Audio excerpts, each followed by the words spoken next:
the station covering all of the DMV. This is DC News Now. Straight ahead here on DC News Now at noon, a shooting at a nightclub leaves one dead and several others injured in Prince George's County. How the community is reacting.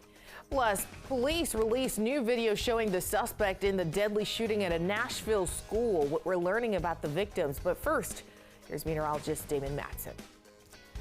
Yeah, it was amazing to have that sunshine early this morning, but could clouds be on the increase as we go into the afternoon? And are we talking about a few showers again later this evening? We'll have a full check of the forecast in just a bit. All right. Well, good afternoon. Thank you for joining us for DC News Now at noon. I'm Annalisa Gale in for Mark Hall this afternoon. Right now, Prince George's County Police are investigating a triple shooting at a gentleman's club, which left one dead. Lex Juarez is in Hyattsville with reaction from local lawmakers.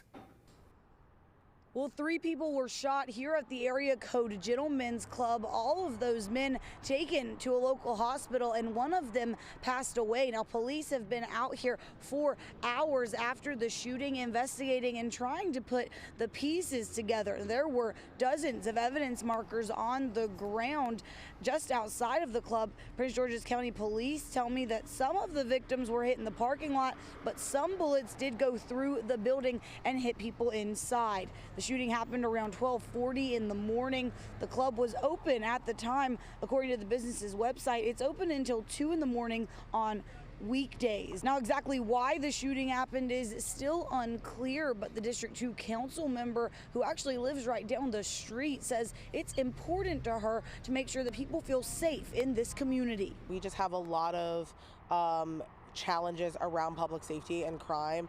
We have a lot of bad actors going on. You have a lot of illegal activity happening here in my district. And so my main job is to work with all of our partners from public safety, our county executive, to make sure the resources are here to provide that stability for our community. Well, one other person was taken to the hospital from the incident. They initially thought that she had been shot as part of this shooting, but they say she was injured in a separate incident. Well, on top of the shooting, Councilmember Fisher says she's going to be looking into some possible permit issues that the club here has. Of course, as we get more information, we'll bring that to you both here and online. In Hyattsville, I'm Lex Juarez, DC News Now. All right, thanks, Lex. And new details this afternoon. Police say the person who shot and killed 6 people at a Nashville school planned that attack. Police have identified 28-year-old Audrey Hale as the shooter. Officers say Hale killed 6 people, including 3 young children yesterday. We want to warn you, the video you're about to see can be disturbing. News Nation's Evan Lambert has the latest. We want to warn you, this video is hard to watch, and according to the school's website, this was supposed to be a place where students aged pre-K through 6 could feel safe. Overnight, police in Nashville releasing chilling new video of the shooter accused of killing 3 children and 3 adults at the Covenant School, a private Christian school southwest of downtown. Police identified the suspect as Audrey Hale, 28, of Nashville. They say this is their car driving by children swinging on the swings just moments before Hale shot out a side door, armed with 2 assault-style weapons and a handgun, and marched through the halls as if armed for war. Police saying Hale fired shots on both the first and second floors. That's where, after rushing into the school, police confronted and killed the shooter. We have a manifesto, we have some writings that we're going over that pertain to this day, the actual incident. We have a map drawn out of how this was all going to take place. At one point, Hale walks past a sign that says Children's Ministry, the innocence of the young victims so clear. Officials identified them as 9-year-olds Evelyn Dickhouse, Hallie Scruggs, and William Kinney. The adults killed were Cynthia Peak, a substitute teacher, custodian Mike Hill, and the head of school, Catherine Kuntz. President Biden announcing flags would fly at half-staff to honor the victims. It's heartbreaking, a family's worst nightmare. And I want to commend the police who responded incredibly swiftly, within minutes, and the danger. We have to do more to stop gun violence. It's ripping our communities apart, ripping the soul of this nation, ripping at the very soul of the nation. He also called on Congress to pass an assault weapons ban. all as police work to find out why hail would target the school they once attended and unleash so much bloodshed. When we send our kids to school or to any place of safety, we expect them to live, learn, have fun, and come back from that day's experience. We don't anticipate things like this. And we are just getting a statement from Chad Scruggs. He is the father of 9-year-old Hallie Scruggs, who died in this shooting. He says, in part, "We are heartbroken. She was such a gift. Through tears, we trust that she is in the arms of Jesus, who will raise her to life once again."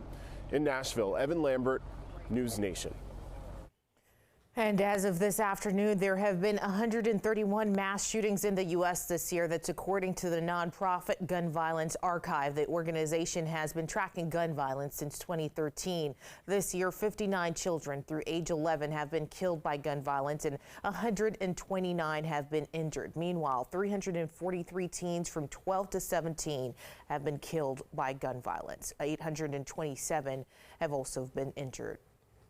Well, right now, efforts are underway to make schools safer here in the district. It's called the School Safety Enhancement Amendment Act. That bill was introduced by Ward 5 Council Member Zachary Parker.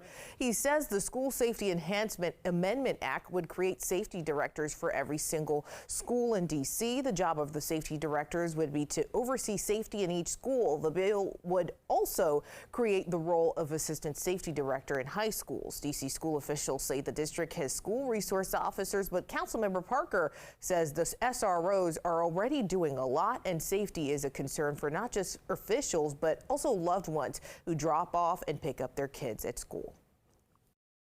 Somebody driving by shooting me, because they're trying to shoot somebody else. Teachers are stretched thin, school leaders are stretched thin, and it makes it hard to keep school buildings safe. SROs are not in each school all day.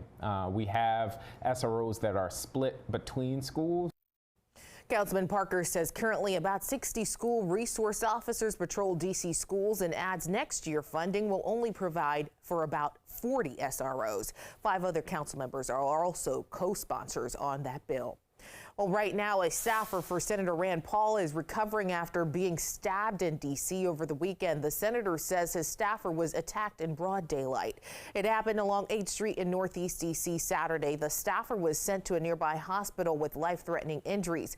Police arrested a man from Southeast D.C. that same day. Now, in a statement, Senator Paul Rand said, in part, quote, "We are relieved to hear the suspect has been arrested. I ask you to join Kelly and I in praying for a speedy and complete recovery."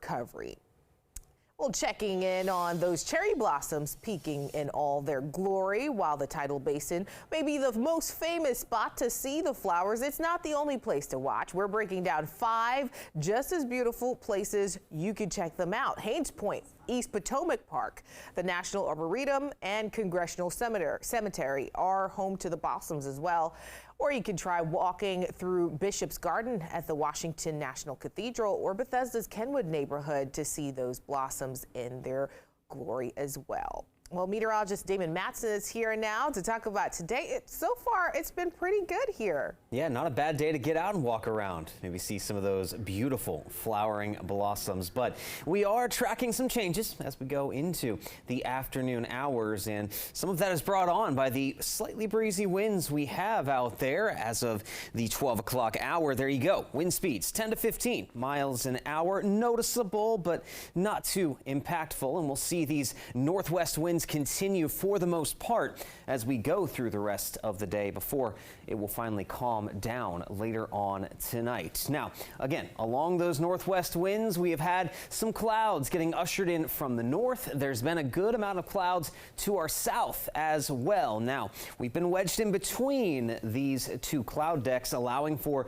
a good amount of sunshine this morning, but that is slowly changing as we see some of that cloud cover lift in both from the north and south. There's no major storm systems anywhere nearby at this moment, but with all of the cloudiness, we will not see as much sunshine as we go through the afternoon. But the good news is we do continue to stay on the dry side of things. So there you go. More of a mostly cloudy sky. Temperatures because of that will get capped off in the upper 50s to low 60s. Still feeling pretty decent. Not a bad day to be out and about. Now, as we get closer to sunset, though, we will see a disturbance pass by to our south, and some showers could be developing out there. Who is most likely to end up seeing those showers? And will it get cold enough tonight for some frost that could impact those blooming plants?